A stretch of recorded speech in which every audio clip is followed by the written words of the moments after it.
আসসালামু আলাইকুম ভিউয়ার্স, কেমন আছেন সবাই? আশা করি যে যেখানে আছেন ভালো আছেন, সুস্থ আছেন। আজকে আমি আপনাদেরকে রান্না করে দেখাবো বাইম মাছের তরকারি। বাইম মাছ মানে ছোট ছোট যে বাইম মাছ পাওয়া যায় আমাদের দেশে, সিজনালি এগুলি সবসময় পাওয়া যায় না। এই মাছের একটা তরকারি রান্না করে দেখাবো। খুবই মজা, খুবই টেস্টি একটা রান্না। চলে যাচ্ছি আমার আজকের রান্নায়। আজকে আমি রান্না করব ছোট ছোট বাইম মাছ দিয়ে দারুণ মজার একটা তরকারি।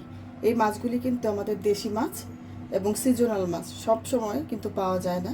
এই রান্নাটা দেখলে আপনাদেরও জিভে জল আসবে। আমি তেল ঢেলে দিচ্ছি। প্রথমে আমি মাছগুলোকে ভালো করে ভেজে নিব।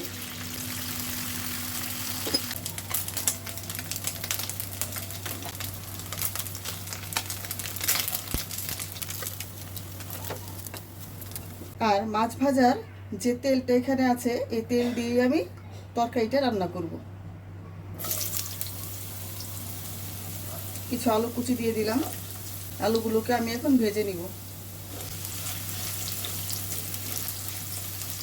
এখন আমি দিয়ে দিব আমার ছোট ছোট করে কাটা বেগুনগুলো।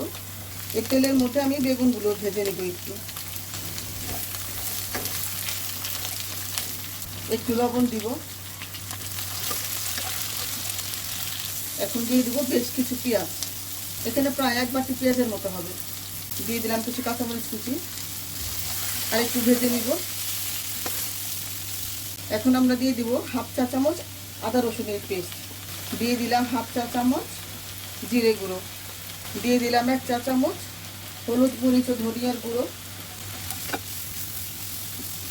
ভালো করে নেড়ে এখন একটু ভাজা ভাজা করব। দিয়ে দিলাম কিছু টমেটো কুচি।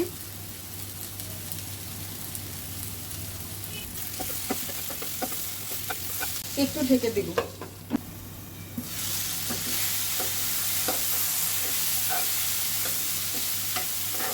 আমার কষানো হয়ে গিয়েছে, এবার আমি পানি দিয়ে দিব।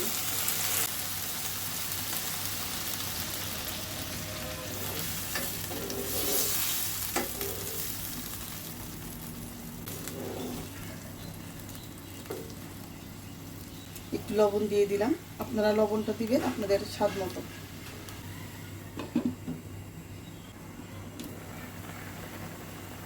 এখন ছোট মাছগুলো উপর দিয়ে সাজিয়ে দিয়ে দিলাম।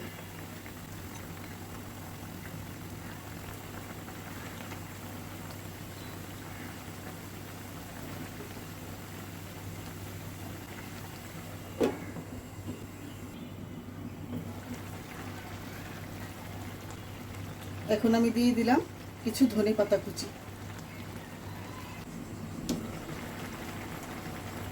আমি কিন্তু ধনেপাতা দিয়ে বেশি দেরি করি না। তো প্রিয় ভিউয়ার্স, এভাবে বাসায় রান্না করে খেয়ে তারপর জানাবেন কেমন হয়েছে। এই মাছগুলা কিন্তু আসলে সারা বছর পাওয়া যায় না, যখন পাওয়া যায় আমরা তখনই কেবল রান্না করে খেতে পারি। তো আজকে এ পর্যন্তই। পাশে থাকবেন, ফিরে আসবো আবার নতুন কোনো ভিডিওতে, নতুন কোনো রেসিপি নিয়ে। ততক্ষণ পর্যন্ত আপনারা ভালো থাকুন, সুস্থ থাকুন। আল্লাহ হাফেজ।